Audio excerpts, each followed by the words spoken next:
Well, good evening, everybody. It is a Saturday evening. It is November the 8th, and I'm Chris Allen, and this is 270 weather. Weather for the 270 area code and beyond. We're going to talk about another system coming in tonight. You can see it back behind me here on the radar, which I'll highlight for you here in just a moment. After a gorgeous day, I mean, today has just been spectacular. Lots of sunshine after the morning fog, of course, but lots of sunshine and temperatures getting up to around 70. In fact, it did reach 70 here at the Bowling Green Airport. We take a look at the numbers from today, and there we go. Move that stuff out of the way. 70 was the official high temperature here at the Bowling Green Airport, 8 degrees warmer than the normal of 62. We had a low of 56 this morning with the fog that was around the area, thick fog, dense fog advisory through much of the morning. And of course, no precipitation past 24 hours. That's going to change very soon, as we'll be looking at some moisture coming in during the late night and overnight hours, especially if you live north of the Bowling Green area. Yep, and there it is. Maybe even before late night tonight, we will see some of this activity. Let's take a look at radar. I don't want to get too far ahead of myself. I started a few minutes early here. 6:55 is the current time, Central Standard Time. For those of you watching me live, or if you're playing me back later, 6:55, now 6:56. So some folks will start to join in at 7 o'clock. So I don't want to get too far ahead, but we'll go ahead and look at what's going on here. Here is a composite radar animation. You can see the cold front here, back to the west of us, west of Jefferson City, Springfield, down to just about Joplin, Bentonville, in Arkansas, parts of Missouri. That's the cold front heading in tonight. Out ahead of it, we already see some light rain, and there's a possibility, especially in northern Kentucky, southern Indiana tonight, along this boundary that's stretching out to the east, that there may even be some rumbles of thunder. How about that? This is a low-level, low-pressure system that is wrapping around here and continuing to touch off the rain that you see, most of it Iowa, Illinois, now moving into Indiana. They're getting rain in Indianapolis. And you may be thinking, is it yet cold enough for maybe somebody to get some maybe snow showers? Well, there's a way to find out. We take a look at, temperature. Okay, got it. North America. Okay, so here's a look at temperatures. These are current. And as you can see, there's most everybody is above freezing. So there are some 30s in northern parts of Indiana, as you can see, up in the Great Lakes. But even there, it's not really all that cold. Some upper 30s and low 40s. You go closer to the low pressure system, and you start to see some 33s and 34s, 35 or so. Now, some of that will start to change over to some snow and may already be happening around Des Moines in Cedar Rapids. But if you want to know where the really cold air is that's coming our way, well, you don't have to go that far. You just go up toward um, the north and west of us. And here you see lots of 20s and low 30s. This is the really cold air that will be coming in for the day tomorrow and moving our direction, being drawn in by that low pressure system that you see there. And so once that low pressure system begins drawing down all this really cold air, it's not cold enough yet. That is going to happen during the day tomorrow.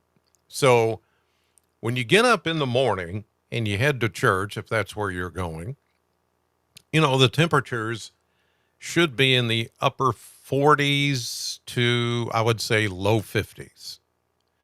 But as that low begins to come our direction, it will start to draw down the temperatures as we go through the day. So we're going to start in the upper 40s, low 50s, and then the temperatures will start to tumble, and the winds are going to pick up as we go through your Sunday.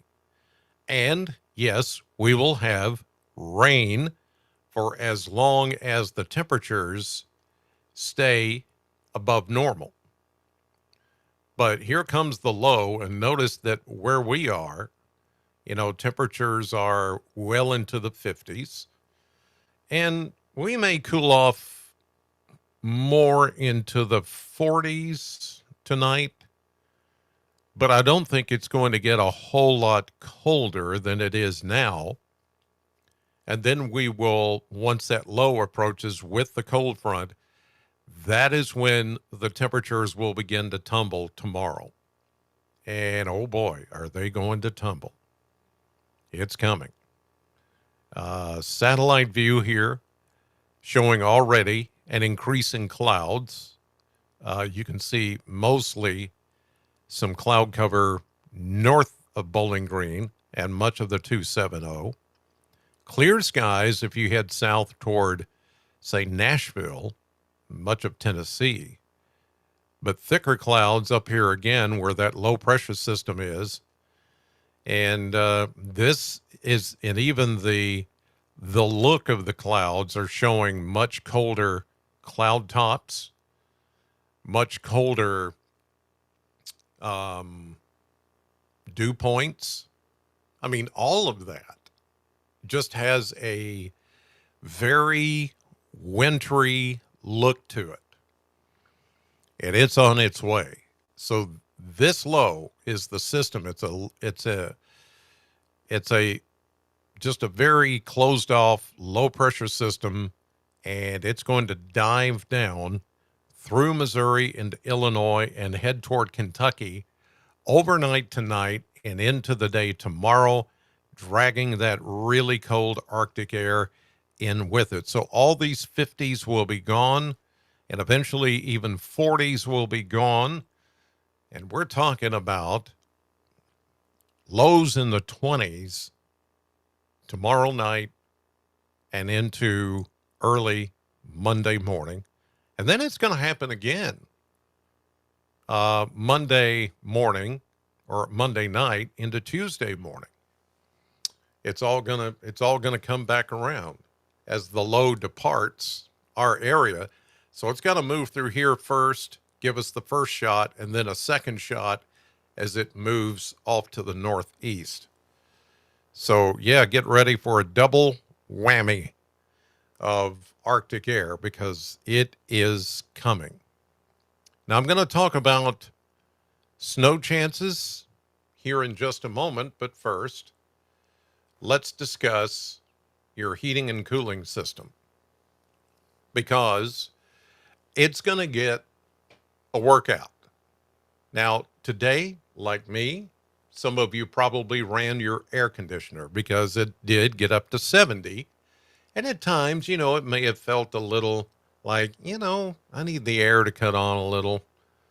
We did here at our house, but it just kind of came on, went back off, came on, went back off because we have it set on auto. But let me tell you what you're going to have to do. I would say sometime tomorrow afternoon or evening, you are going to have to turn your heat on.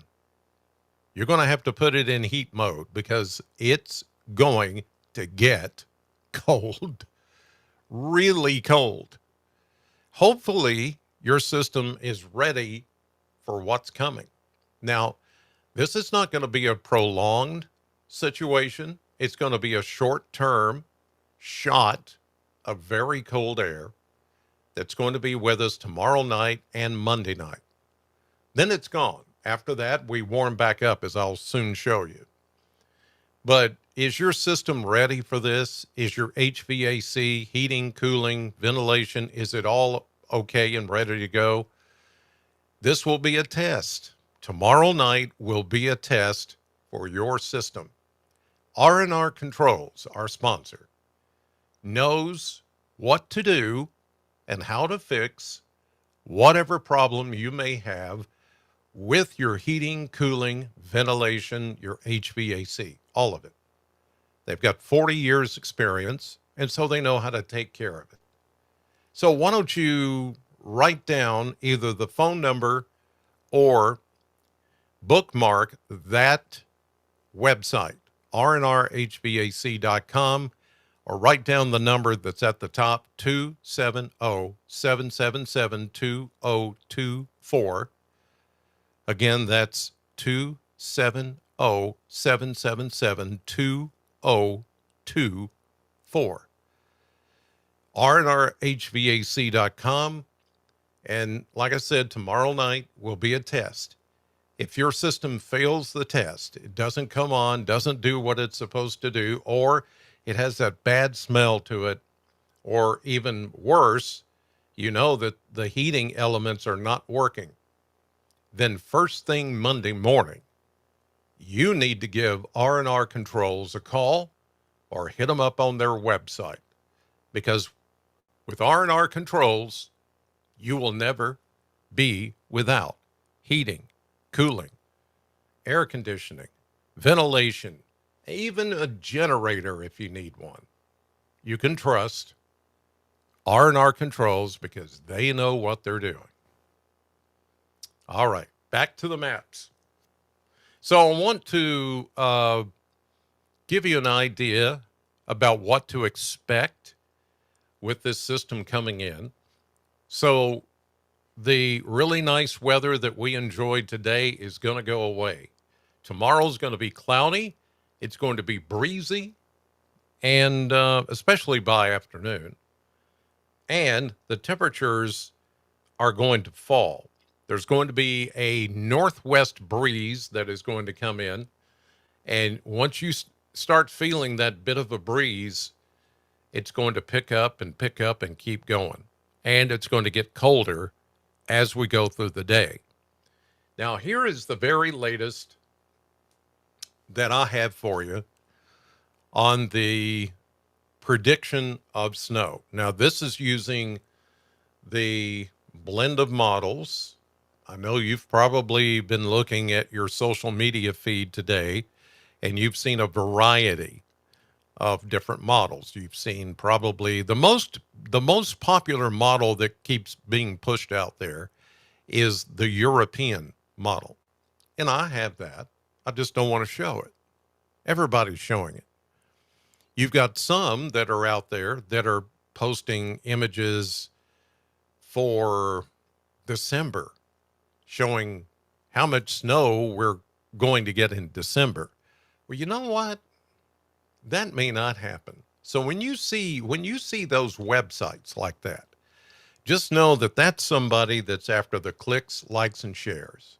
And that's all they want. And they'll tell you that they're experts in predicting this stuff, and to hear them and you read their verbiage, and if you read it in between the lines, what they're really saying is, I'm never wrong. So you can bank on this. But then some of them will try to put the message in there that's, oh, you got to understand that this is a long way off. Do not look at this as a solid forecast. I would never try to mislead you, good folks. And I'm like, that's just as worse as some of the grandstanders that just say, here it comes. Don't be doing that. It's just ugly. And it's just, ew. Well, yeah, look at me. I'm not trying to be, it's like, please just stop. All right. Look at the map. This is taking an ensemble of models. Let me tell you, there are dozens and dozens of models that are out there. Some are more popular than the others. Some of these, what I call armchair weather people that can get access to these maps like I can, like anybody can, they will sit back and go, oh boy, if I post this on social media, people are going to go nuts. Those are the ones you have to just go, come on. But when you can take a combination of models and you can put them in, like I do, imagine a blender where you can put all these models in, mix them up, and then have an output of all those models. This is what I'm showing you right here. Okay. So it's a blend of models. I'm not saying it's correct. I'm not saying it's correct or not correct, but it also has the input from the National Weather Service. Okay. So I trust them. I trust that. I mean, how many times are they really that off? Not very much. But when you start getting these fringe little things that, they got their headers up there, the whatever state weather center and whatever blah, blah, blah, weather central and all this. And they try to make them sound like they're big stuff, but really it's one guy sitting in a room somewhere, maybe a basement at his mommy's house. And he's trying to do this stuff without experience for clicks, likes, and shares. So you have to really do the research. And some of you may be going, well, Chris, look at you. You're one guy and you're sitting in your home studio all by yourself doing the same thing. Yes, but I've got almost 45 years experience. And let me tell you, I'll be honest with you, I have made some major boo-boos. And some of you are old enough to remember them. Where I said, oh, here comes 6 inches of snow. And it didn't do 6 inches of nothing the next day. Egg on my face. But this right here, I trust. It gives you a good general painting, if you will, graphically of what this may produce late tomorrow night into early Monday morning, along with the bitter cold. For the Bowling Green 270 area, for the majority of us, it's going to be flurries. Flurries that could put a little coating on maybe your automobile, maybe your rooftop, maybe in some grassy areas.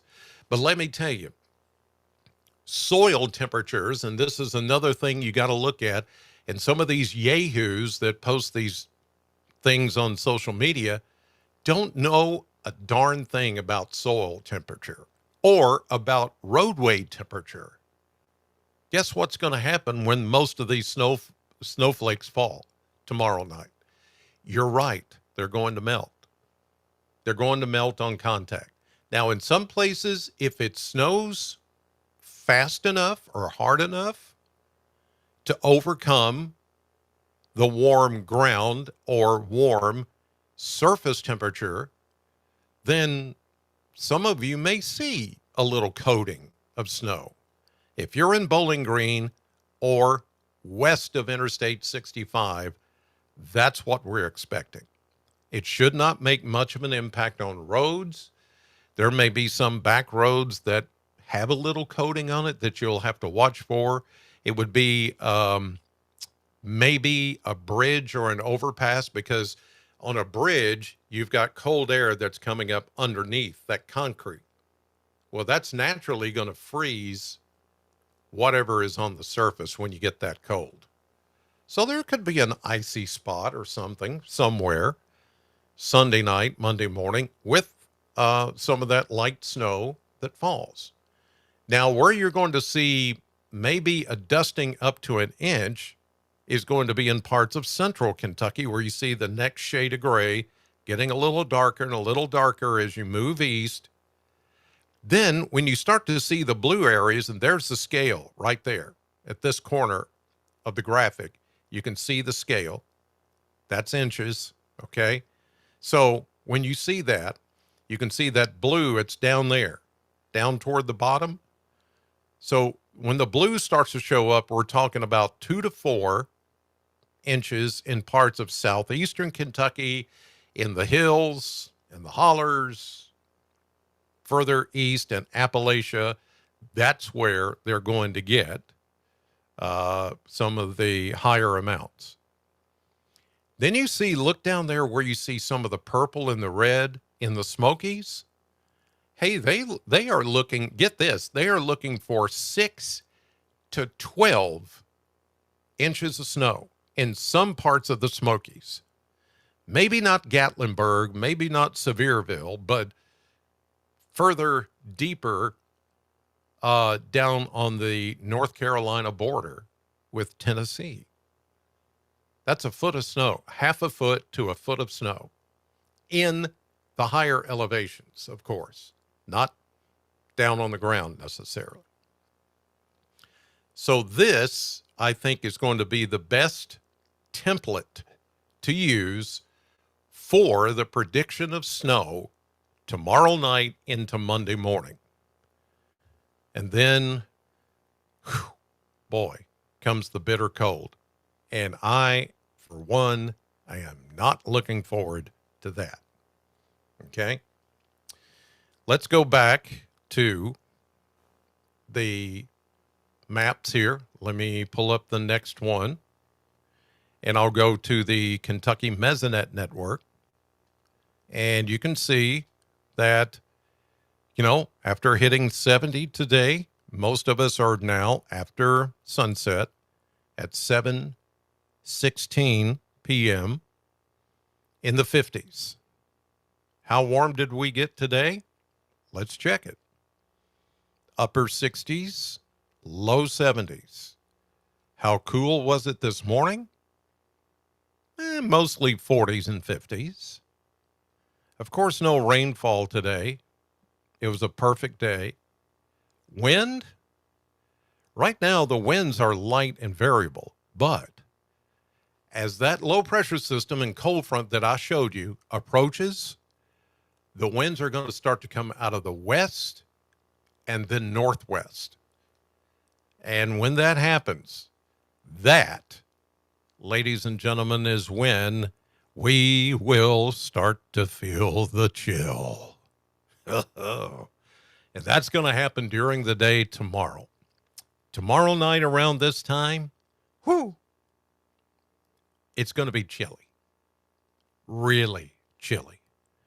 Here's a look at projected rainfall. This is just taking in rainfall. It may be a little bit of snow, but it would be the water equivalent of snow.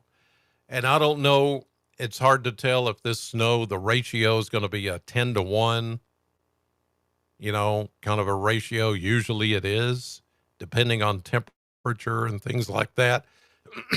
If the ratio changes of the water equivalent versus frozen, then you could get higher amounts of snow. But we're going to use the 10 to 1 ratio method, which means, you know, it's for every, if you melt down snow, it would just be maybe 1/100th of an inch, maybe 2/100ths, or less than 1/10 of an inch of water, the water equivalent of snow. In this case, we're looking at around that much. Notice there's just not a lot happening because after Monday, we're not going to see any rain next week. So all of this is taking into account the rain that is coming in first tonight, and then some of the snow that's going to be here tomorrow night and into Monday morning. So when you melt it all down and equal it out, we're talking about 1/100th of an inch to maybe 1/10 of an inch at the most.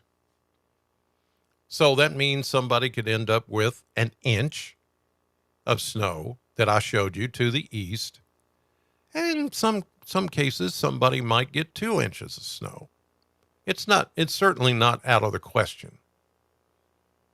All right. Here we go into the maps for the next 7 days. And here it comes. You can watch it come in from the north, the system. Let me zoom out, and there it is. Here it comes.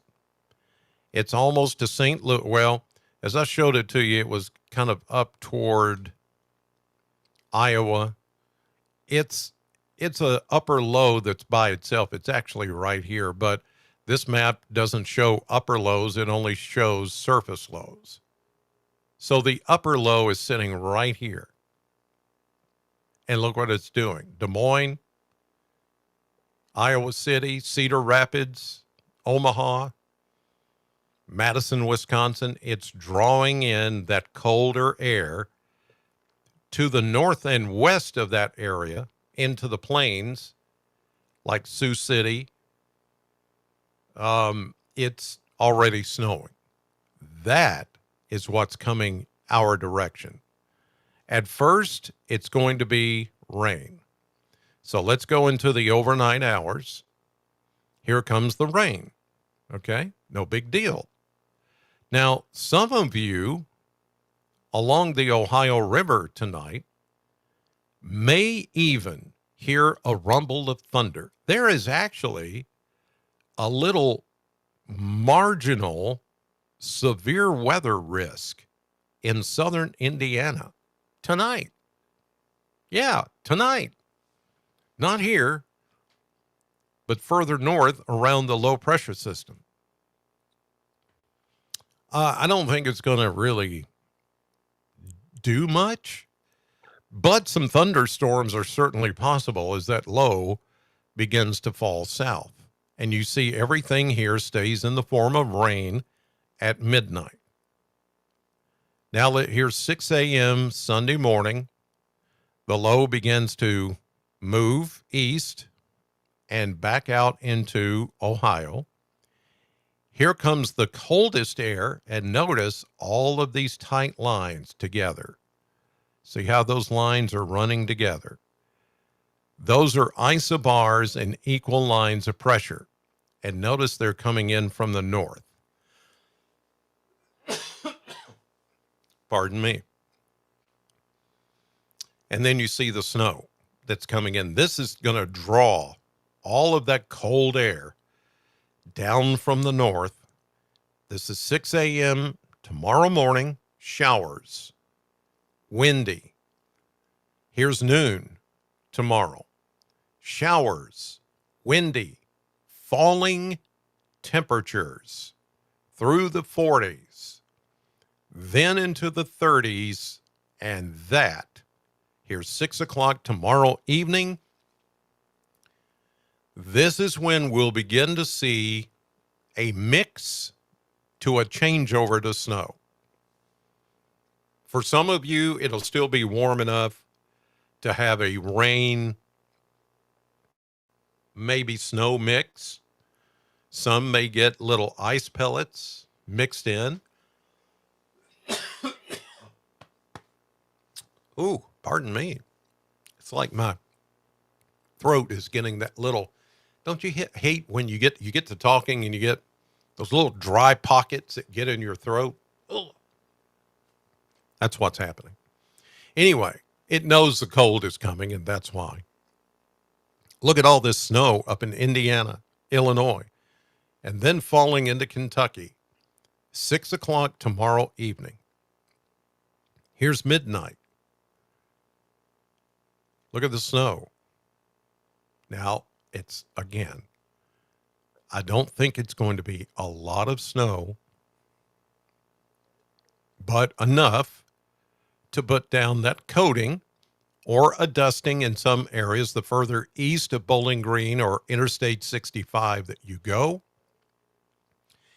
Here, where you see the dark blue, parts of northern and eastern Kentucky in the mountains, that is where you're more likely to get an inch or two. Now let's go to Monday morning. This is Monday morning right here, 6 a.m.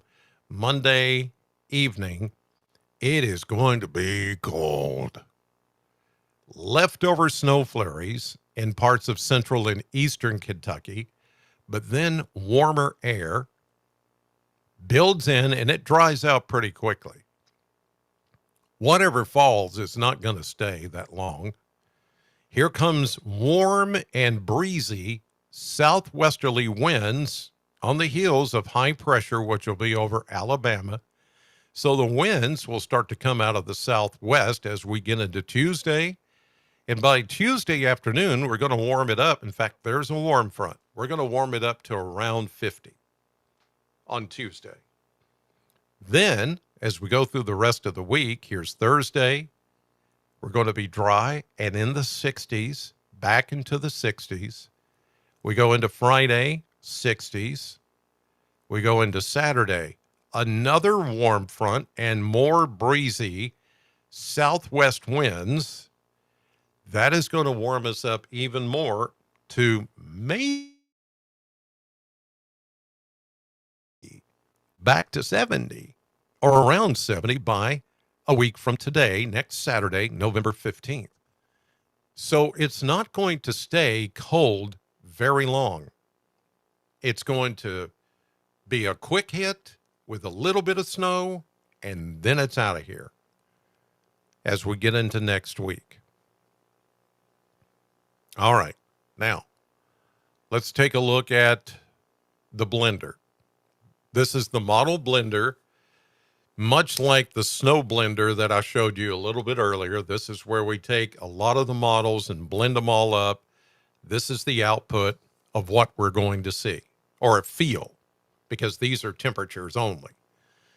But you see, we get up, as I mentioned, to around 50 tomorrow morning, upper 40s to around 50. Then as we go through the day and those northwest winds start to come in, the temperatures will begin to fall. And as you can see there, we're going to go from 50 to 26 tomorrow night with snow. Then we only get up to maybe 38 or 39 Monday. With those bitter northwest winds, wind chills will be in the teens, especially tomorrow night with the snow. It will feel like the 20s with the wind chill during the day, Monday. Then under a clear sky, Monday night into Tuesday morning without the clouds, we drop even more. Look at that low, 22. And I will say, there will be some in the 270 area code, maybe even the 615, the 502, and the 606. There will be some of you that will hit maybe mid to upper teens, not for a wind chill, but your actual temperature Monday night into Tuesday morning. But it's a quick recovery. Look at this. 49, close to 50 Tuesday as the warm air comes back. And here we go, 60s even low 70s by next weekend. I just showed you that. And then we're going to stay in the mid to upper 60s for the beginning of next week. So this that's happening right here, Sunday, Monday into early Tuesday, temporary. It's not going to stay this cold. We are rapidly going to warm up after this happens. So don't think we're going to be stuck in that really, really cold air, because we're not. It's not going to stay that way. It's going to move out pretty quickly, which is certainly, I know, for many of us, good news that we're not quite there yet. We're not quite ready for the bitter cold and the snow. But I will tell you, because I told some of you last night that, around Veterans Day, which is Tuesday, with the observance on Monday, but the actual November 11th holiday, Veterans Day, by the way, salute to all the veterans. I love you. Thank you for your service. This kind of weather is not going to stay, but I did tell you that last night around Veterans Day, we start our Christmas decorations, and I've seen a lot of you already doing that. So yes, this afternoon we put up our tree, just the tree. The rest of it, all the other accessories, we haven't done yet, but we've got our tree up tonight. And I was just in the living room and my chair sitting there, and it's all comfy, cozy, and the lights are all up on the tree. And I'm just like, oh man, I love this time of year. Just sitting there. Sometimes, I'm used to staring at the TV or staring at my phone. But when the Christmas tree's up, I'll stare at the lights. I will. I'll just look at the tree and stare at it and avoid the TV and avoid the phone. It's just something magical about it. It's just wonderful. So we're there, November 8th, and we got our tree up. So, and to some of you, it's not a big surprise. Some of you have already done it. Now, let me caution you. If you have not taken off any of your hoses, garden hoses, from your faucets outside, your spigots, take them off first thing tomorrow. If not right now, if you can. I know it's dark, but if you haven't done it yet, you need to do it right now, because it's going to be sub-freezing temperatures. And like I said last night, these temperatures are going to kill any and all vegetation that is still out there. So it's all going to die. When it gets that cold, when it gets below 28 degrees, everything, plants, your mums, anything that's still considered growing out there is going to die if it's outside. So keep that in mind. Make sure you've got your heat ready to go, and just be ready. It's coming. It's on its way. All right. So that'll do it for this Saturday evening. Thank you, as always, for watching and supporting 270 Weather. And, give R&R Controls, our sponsor, a call if you need to have them, take a look at your heating system, because it's about to get a real test of cold air by tomorrow night. God bless you. Thank you for watching. Have a great Sunday.